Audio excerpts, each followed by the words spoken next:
analizar la sensibilidad de la demanda a cambios en el precio.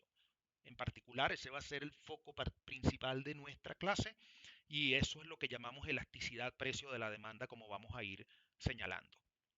Lo primero que quiero comentarles de manera muy sencilla es que imagínense que vamos a tomar el caso de unos investigadores que estimaron la función de demanda de carne de cerdo en los Estados Unidos.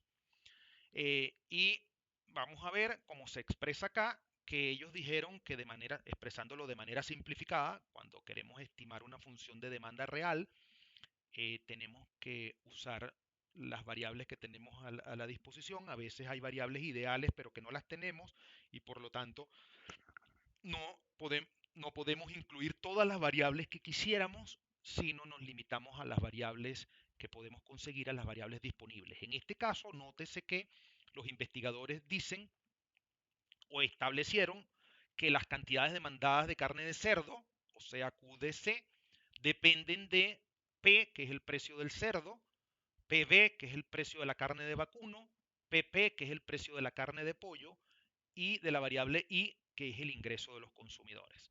Entonces, este ejemplo está tomado de un libro de microeconomía de Perloff, en el cual se muestra esta estimación realizada por un grupo de investigadores para el caso de los Estados Unidos. Entonces ellos determinaron o ellos postularon una función de demanda como esta, en la que dijeron, para nosotros estimar la función de demanda de cerdo, podemos usar estas cuatro variables. El precio del cerdo, expresado en dólares por kilogramo, el precio del vacuno, expresado en la misma moneda, ¿verdad?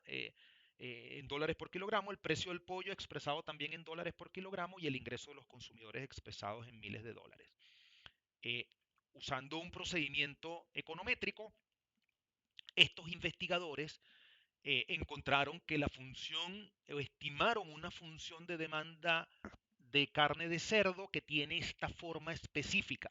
Lo que veíamos antes era la forma general, la estructura general, y esta es la forma específica que ellos pudieron encontrar usando los datos disponibles para los Estados Unidos. Entonces ellos estimaron que que las cantidades demandadas de cerdo son iguales a 171 menos 20. Fíjense que ese 171 no tiene mucha relevancia económica, una relevancia matemática como vamos a ver, pero no económica. Lo que tiene relevancia económica acá son los números que acompañan a cada una de esas variables y son efectivamente los números, los coeficientes que se estiman mediante este procedimiento econométrico que a grandes rasgos les señalaba. Entonces, esos son los números relevantes. Ese menos 20 que acompaña al P, al precio, ese es el coeficiente del precio. El más 20 que acompaña al PB es el coeficiente del precio del vacuno. El más 3 que acompaña al PP es el coeficiente del precio del pollo y el 2 y el más 2 que acompaña al a I es el coeficiente del ingreso. Eso fue lo que estimaron. Esos coeficientes fueron los estimados por estos investigadores usando econometría, ¿verdad? Usando lo que en econometría se conoce como una regresión simple. Ahora notemos que queremos simplificar esto para poder expresarla en un gráfico como el que veíamos antes, en el que tuviéramos precios y cantidades. Y acá tenemos cuatro o cinco variables, ¿verdad? Tenemos cuatro variables explicativas y una variable dependiente, que es la cantidad demandada de carne de cerdo. Nosotros con ese número de variables obviamente no podemos trabajar en un plano. Para trabajar en un plano necesitamos solo dos variables, entonces fíjense lo que usualmente hacemos. Vamos a tomar, en el caso de las demás variables, nosotros queremos quedarnos con cantidades demandadas y con precio de ese bien. Todas las demás variables las queremos introducir dentro de la ordenada en el origen, o sea, dentro del primer número. Y lo que vamos a hacer es lo que se muestra del lado derecho. Observemos arriba que decimos que PB es igual a 4. Eso significa que para el momento en que los investigadores hicieron esta estimación, el precio de la carne de vacuno era de $4 por kilo. Por lo tanto, si se observó ese precio, podemos tomar ese valor, dado que en ese ceteris paribus todas esas otras variables permanecen constantes, entonces nosotros vamos a fijar de manera constante el precio del vacuno en 4 y lo vamos a sustituir, nótese abajo en la función de demanda que está inmediatamente abajo de la casilla donde se señalan los precios, que decimos que la Q es igual a 171 menos 20p más, en este caso 20 por 4, ese 4 es el precio del vacuno, más 3, que era el coeficiente del PP, multiplicado por PP, que es 3,33. Eso significa que el precio del pollo era 3,33 dólares por kilo en ese momento. Lo congelamos en ese momento, le aplicamos el concepto de ceteris paribus. Más el siguiente paréntesis dice 2 por 12,5. 2 era el coeficiente del ingreso y 12,5 es el valor del ingreso promedio relevante para este mercado en el momento en que se hizo el estudio, o sea, 12.500 dólares anuales por persona. Una vez que hemos congelado esas otras variables, nótese que todos esos paréntesis encontramos el número correspondiente, ¿verdad? 20 por 4 es 80, 3 por 3,33 es 10 y así sucesivamente. Y sumamos todos esos números y se los agregamos al número inicial, o sea, al 171. 171 más la suma de todos esos otros números ahora va a ser igual a 286, que es el primer número de la función de demanda roja de abajo que llamamos función directa de demanda, y se llama función directa de demanda porque expresa la relación funcional de manera directa, o sea, tal cual es. Las cantidades demandadas dependen de las variables explicativas. Entonces, nótese que allí decimos que Q es igual a 286. Ese 286 viene de sumar 171 más 20 por 4 más 3 por 3,33 más 2 por 12,5. La suma de todo eso es 286 menos 20p, que es el menos 20p que teníamos originalmente.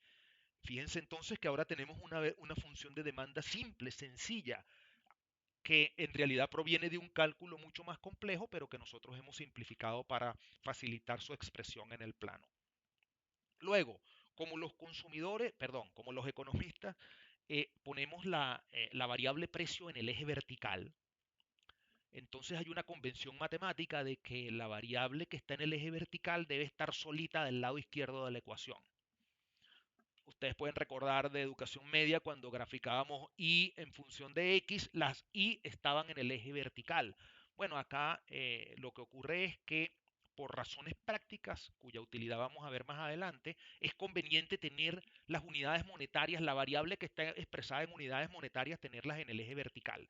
Entonces, dado eso, en algún momento los economistas prefirieron despejar P y trabajar con la función inversa de demanda, que es la que vemos en la línea de abajo del lado derecho. Esa función, ¿de dónde viene? Esa función viene de la de arriba, es exactamente la misma que arriba. Imagínense arriba, pasamos el P a la derecha, entonces queda que menos 20p, pasamos el precio a la derecha, perdón, a la izquierda y las Q a la derecha. Entonces nos va a quedar menos 20p es igual a 286 menos Q. Luego el 20 pasa dividiendo. 286 dividido entre 20 es ese 14,3 que ustedes ven como variable independiente, como ordenada en el origen en la función de abajo. Menos 0,05, ese 0,5 es 1 partido en 20, porque recuerden que cuando desplazamos el Q a la derecha, el coeficiente de Q era 1, pasamos el menos 20p a la izquierda como 20p, ahora pasamos ese 20 dividiendo, 20 divide a 286 y eso es 14,3 y 20 divide a 1, que era el coeficiente de Q, y 1 partido en 20 es 0,05, pero como era menos, como el Q tenía un signo menos, es menos 0,05. Entonces, con esta explicación lo que quiero es que entiendan que cuando decimos P es igual a 14,3 menos 0,05Q, estamos hablando exactamente de la misma función de demanda de arriba, de la función de demanda que decía que Q era igual a 286 menos 20p. Son exactamente las mismas, solo que en la de arriba estaba despejada la Q, estaba Q sola del lado izquierdo y esa es la función directa, y en la de abajo está despejada P, está P sola del lado derecho, perdón, del lado izquierdo, y esa se llama la función inversa. Es inversa porque expresa el inverso de la relación funcional correcta. La relación funcional correcta es que las cantidades demandadas dependen de una serie de variables.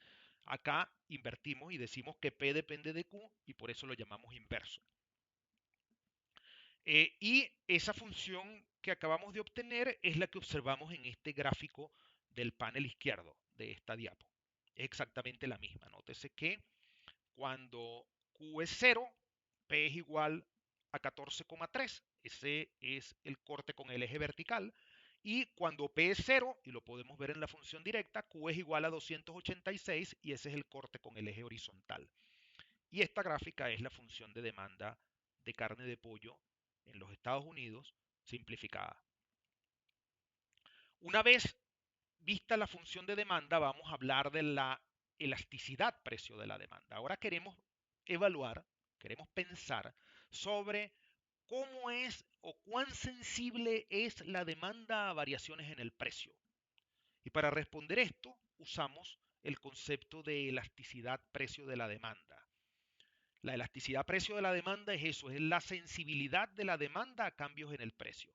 Y se expresa específicamente como lo vemos en la primera ecuación del panel izquierdo, que dice que la elasticidad precio de la demanda es igual a la variación porcentual de la cantidad demandada partido entre la variación porcentual del precio.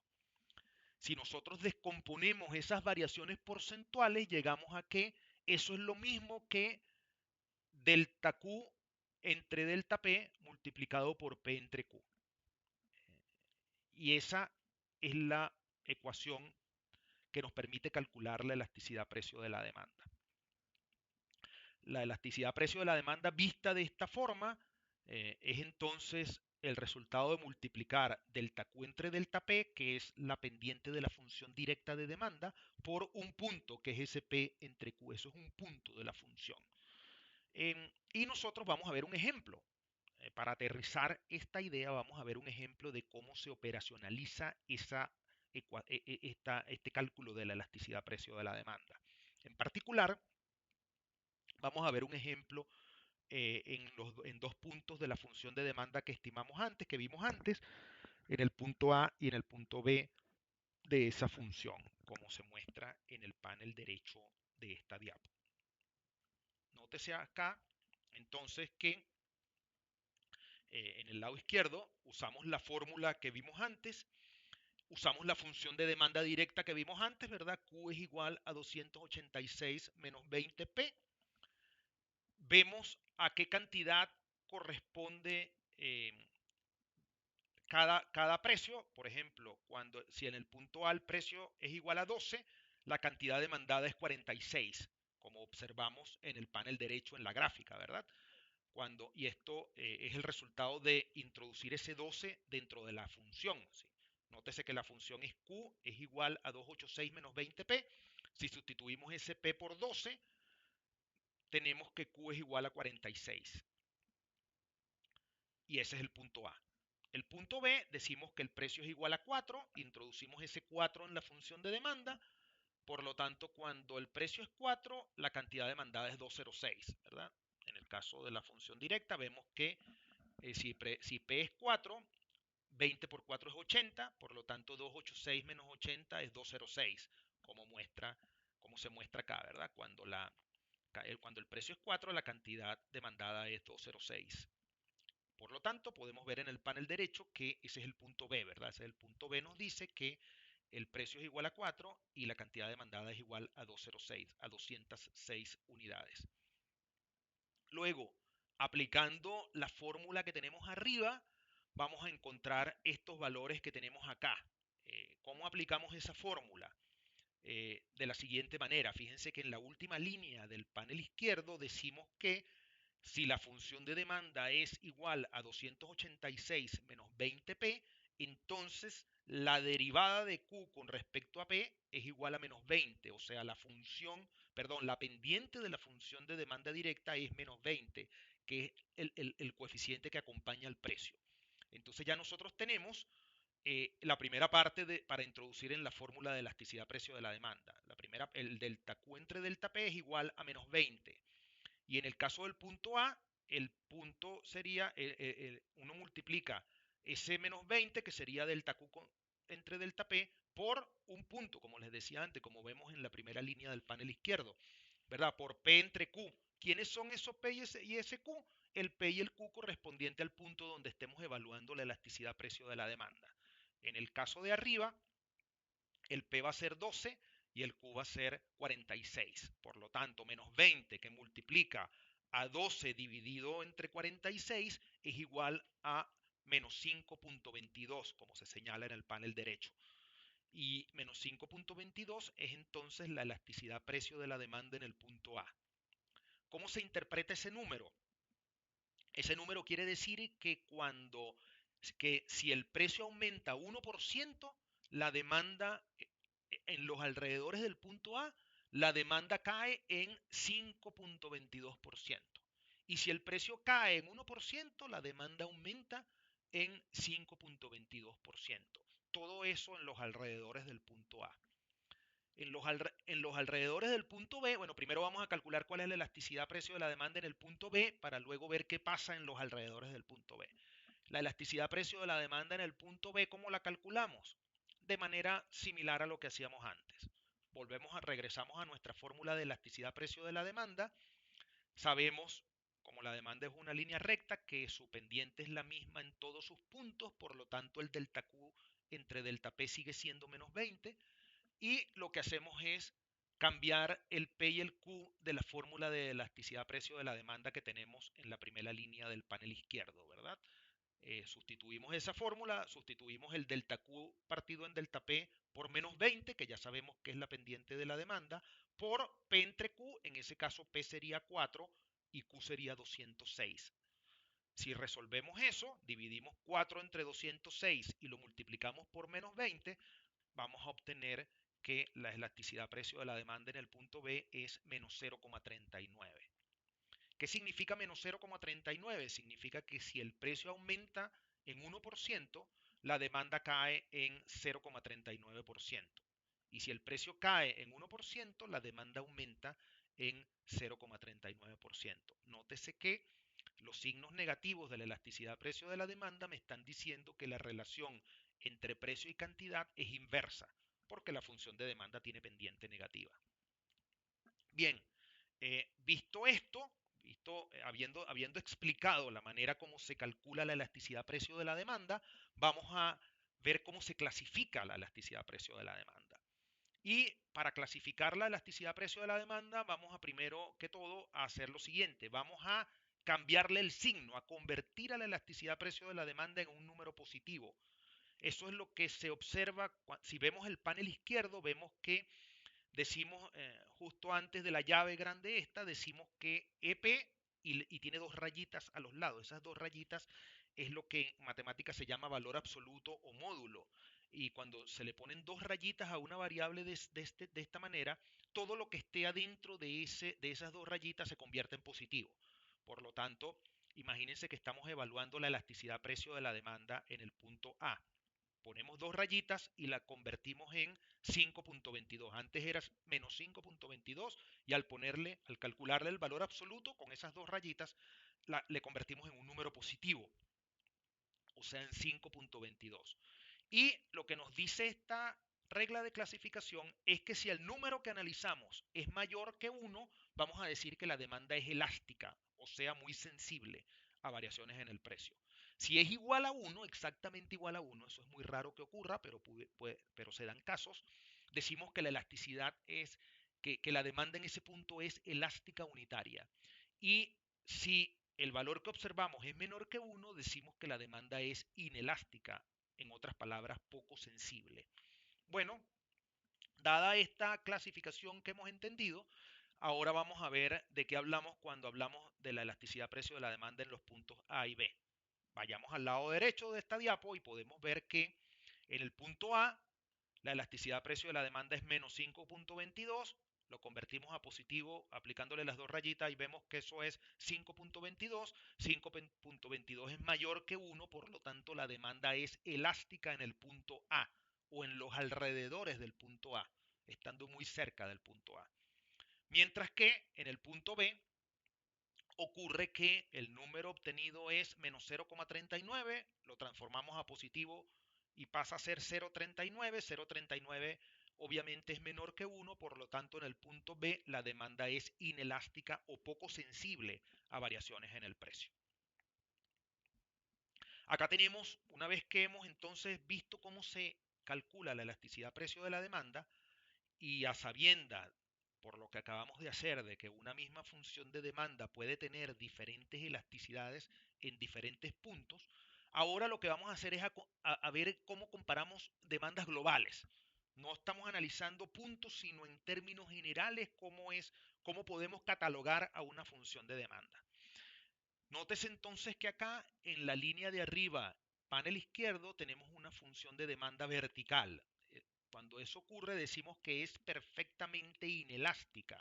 Perfectamente inelástica quiere decir que no es para nada o que es absolutamente insensible a variaciones en el precio.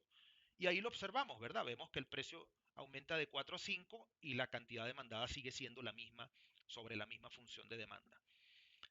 En el panel derecho de la línea de arriba tenemos una función de demanda relativamente vertical. Cuando una función de demanda es relativamente vertical, decimos que la demanda es en global, en conjunto, relativamente inelástica.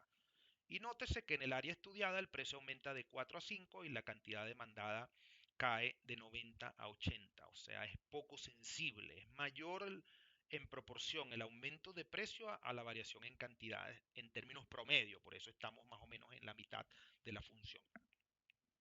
En la línea de abajo, panel izquierdo, tenemos que la demanda es una línea horizontal, eso significa que es perfectamente elástica o el extremo de lo sensible, es muy sensible a variaciones en el precio. Es importante tener en mente este concepto porque este concepto lo vamos a usar cuando hablemos del modelo de competencia perfecta en la clase siguiente, en la clase número 3. Entonces es importante tener en mente que una demanda horizontal es una demanda perfectamente elástica. Eso significa que si el precio varía apenas un tantito, la demanda cae automáticamente a cero.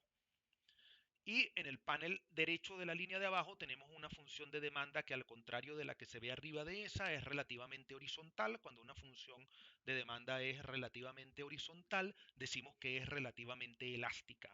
Y relativamente elástica quiere decir que en su área central cuando el precio varía, las cantidades demandadas varían más que proporcionalmente, responden más que proporcionalmente a la variación del precio. ¿Qué factores? Ahora vamos a hablar de los factores que hacen que la demanda sea más o menos elástica o inelástica. ¿Cuáles son los factores que explican la elasticidad precio de la demanda? El primer factor es la disponibilidad de sustitutos. En la medida en que un bien tiene más sustitutos, su demanda es más sensible a variaciones de precio, por la sencilla razón de que sus consumidores pueden desplazarse hacia cualquiera de esos otros sustitutos, ¿verdad? Mientras que cuando hay menos sustitutos, la sensibilidad al precio es menor porque se nos dificulta cómo sustituir. El segundo factor explicativo es el peso en el presupuesto. Cuando en la medida en que un bien pesa más en el presupuesto, la sensibilidad de la demanda a variaciones en el precio es mayor, pensemos, y cuando el peso es chico, la sensibilidad de la demanda a variaciones en el precio es menor. Pongamos dos bienes como ejemplo. Por bienes que tienen poco peso en el presupuesto, podemos pensar en los fósforos, ¿verdad? ¿Cuánto puede costar un paquete de fósforos? 100 pesos, no sé, muy poco. De manera que si el precio de los fósforos aumenta 100% de 100 a 200 pesos, por lo tanto, a lo mejor la demanda cae, pero cae muy poco, porque la mayoría de la gente no ve afectado su presupuesto y por lo tanto sigue consumiendo la misma cantidad del bien. Mientras que en el caso de bienes que pesan mucho en el presupuesto, por ejemplo los departamentos, una variación de 50% en el precio de los departamentos o de 20% en el precio de los departamentos, en términos presupuestarios para uno implica mucho y por lo tanto uno es muy sensible a variaciones en el precio. Entonces uno es muy sensible o la demanda de los bienes que tienen un alto peso en el presupuesto tiende a ser elástica y la demanda de los bienes que tienen un bajo peso en el presupuesto tiende a ser poco sensible o inelástica. Y finalmente, la dimensión temporal, el corto versus el largo plazo. Eso significa que en muchos casos la demanda de corto plazo tiene una elasticidad precio distinta a la demanda de largo plazo. Para ver esto, veamos un ejemplo real. En los años 70, cuando hubo el primer incremento importante en el precio del petróleo en el mercado global y de la benzina en el mercado global, se hicieron muchos estudios en los Estados Unidos para ver cómo los consumidores habían respondido en diferentes momentos del tiempo a ese aumento de precio. Y se encontró que en el corto plazo la demanda se comportó de manera relativamente inelástica. Eso quiere decir que fue poco sensible a la variación del precio del petróleo. ¿Por qué? Porque los consumidores seguían conectados, seguían teniendo autos que eran de alto consumo y no era sencillo cambiar de auto en el corto plazo entre una semana y otra, o si uno vivía lejos del trabajo era difícil cambiar, mudarse más cerca del trabajo o cambiarse a un trabajo más cerca de la casa en el corto plazo. Por lo tanto, en el corto plazo la demanda fue poco sensible a variaciones en ese precio. Sin embargo, en el largo plazo estos estudios observaron que a medida que transcurrió el tiempo, la demanda respondió mucho más, se hizo más elástica.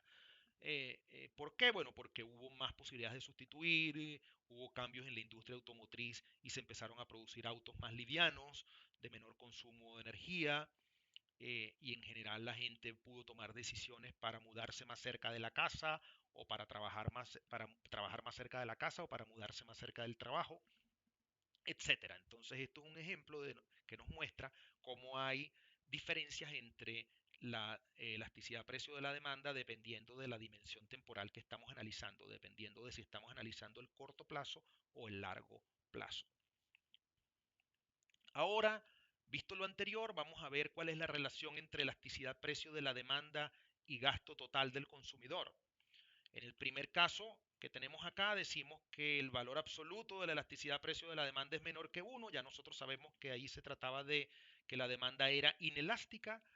Si la demanda es inelástica y hay un aumento de precio, aumenta el gasto del consumidor, ¿verdad? Porque la demanda cae, pero cae en una proporción menor que la proporción en la que aumentó el precio. Por lo tanto, el gasto total aumenta. Cuando eso es igual a 1, cuando la elasticidad de precio de la demanda es exactamente igual a 1, el gasto total permanece constante, ¿verdad? Porque la proporción en la que cae el precio es exactamente la misma proporción en la que aumenta la demanda y viceversa, la proporción en la que aumenta el precio es exactamente la misma en la que cae la demanda. Y en el caso de la tercera línea decimos que cuando la demanda es elástica, o sea, cuando el valor absoluto de la elasticidad precio de la demanda es mayor que 1, entonces un aumento del precio hace que caiga el gasto total del consumidor. ¿Por qué? Porque como es elástica, la demanda responde de una manera muy sensible y por lo tanto las cantidades demandadas caen en una proporción mayor al aumento de precio y por lo tanto en conjunto cae el precio del consumidor, cae, perdón, el gasto del consumidor. Eso lo podemos aterrizar de manera más elocuente en esta lámina que vemos acá, ¿verdad? Aquí tenemos exactamente los dos ejemplos, una demanda relativamente inelástica, que es la de la izquierda, y vemos cómo ante un aumento del precio de 4 a 5, las cantidades demandadas caen de 90 a 80. Y eso significa, si observamos los rectángulos, el rectángulo de la izquierda nos dice el ingreso ganado por vender a un precio más alto. Fíjense que ese rectángulo es mayor que el ingreso perdido por vender a un precio, por vender una menor cantidad. Por lo tanto, en el neto está aumentando el ingreso ganado por la empresa y por lo tanto el gasto gastado por el consumidor, valga la redundancia, como veíamos en la lámina anterior.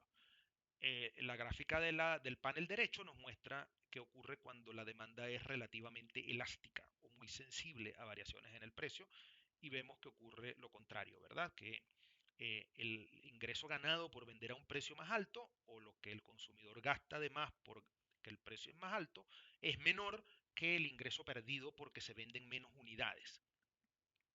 Por lo tanto, en el neto, ante un aumento de precio similar al que veíamos antes, en el neto hay una caída del gasto del consumidor, ¿verdad? Porque es más lo que se reduce ese gasto que porque se vende menos que lo que aumenta porque el precio es más alto. Bien, para cerrar, solo les quiero dejar estos datos. Estos son datos reales de elasticidades precios de la demanda calculados en diferentes estudios para los Estados Unidos. Y nótese simplemente que tenemos diferentes elasticidades precios de la demanda. Por ejemplo, la sal y los fósforos que tienen un bajo peso en el presupuesto tienen una elasticidad precio de la demanda menor que 1, o sea, su demanda es en general inelástica. Los viajes aéreos de corto plazo también, ¿verdad? Porque cuando uno tiene un viaje de corto plazo, generalmente es una urgencia, es porque tiene una reunión urgente de trabajo o porque tiene un problema familiar que lo obliga a viajar en el corto plazo. Por lo tanto, en ese corto plazo uno es poco sensible a variaciones en el precio. Eso lo saben las líneas aéreas y por eso cuando uno va a comprar un boleto de hoy para mañana, el precio es alto, es muy alto, es mucho más alto que el precio normal o promedio de ese boleto. Y es porque las líneas aéreas saben que nuestra demanda en ese caso es poco sensible a variaciones en el precio, es bastante inelástica como muestra el número. Lo mismo ocurre con la gasolina en el corto plazo. La atención médica también, ¿verdad? La atención médica tiende a ser inelástica, como muestra allí, es inelástica 0,2 en valor absoluto, porque cuando tenemos un problema médico somos poco sensibles a variaciones en el precio porque el valor de nuestra vida para nosotros pesa más que el precio extra que vayamos a pagar. Y así les voy a pedir que piensen en cada uno de los números que aparecen en estas tablas y traten de explicar estos números usando su conocimiento de la realidad y los conceptos que hemos estudiado hasta ahora. Bien, con esto entonces cerramos el estudio de la elasticidad precio de la demanda. Gracias por tomarse la atención, por ver esto y por verlo con detenimiento.